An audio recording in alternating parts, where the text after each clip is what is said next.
السلام عليكم ورحمة الله وبركاته. الفيديو ده هنتعلم فيه ازاي نفك النوك سنسور. النوك سنسور ده بيبقى سنسور راكب في البلوك بتاع الموتور علشان يديتكت او يحس بالفايبريشنز اللي مش طبيعية.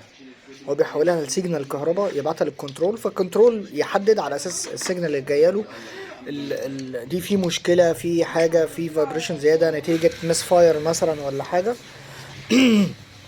ويبتدي على اساسها هياخد اكشنز معينة. النوك سنسور شكله ما بيختلفش في اي عربية في الدنيا، ده اسمه هو نوك بنفس سنسور. الشكل ده. دي حساس الخبط. السنسور ده شكله لو في خبط جوه الموتور يعني يبطل العربية.